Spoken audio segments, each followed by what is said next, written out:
This evening we've set fire to the Mould Gold Cape. I don't quite know how the British Museum will feel about that, but Alwen, the young heroine of our story, has fulfilled her quest. She's made something happen that she didn't know she could make happen at the beginning of the story, and I hope that that's true of all the young people that have participated in this event. This was all a little seed in the imagination of an extraordinarily large group of people of all ages.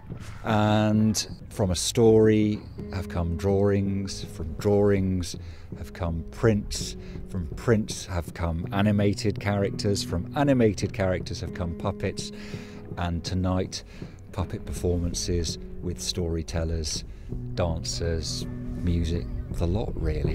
And in the beautiful golden cape that she made, she hammered and she punched the stories and the shapes of everything she'd seen and felt.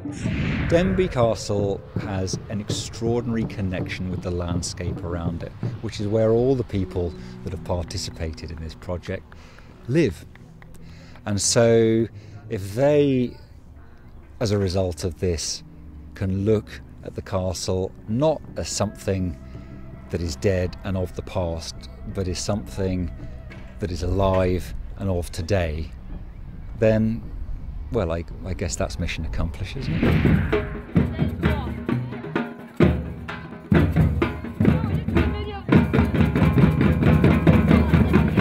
The heroine of the story, Alwen, is a young girl from the Brennig, Denby Moors, 4,000 years ago. The story is about her becoming aware of a talent that she didn't know she had and doing something extraordinary which changed the world.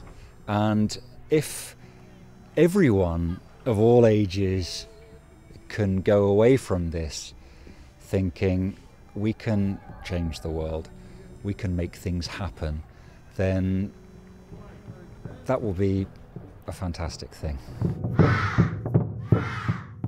It's been a really great afternoon. Even with the weather, it hasn't spoilt it. We've had a great time and we've learned a lot. Thank you very much to everybody who took part. It was very artistic and well acted, lots of children, and really good. And have you enjoyed yourself? Yes, I have, thank you. That was fantastic. Brilliant, exciting, especially because I was in it. Fantastic.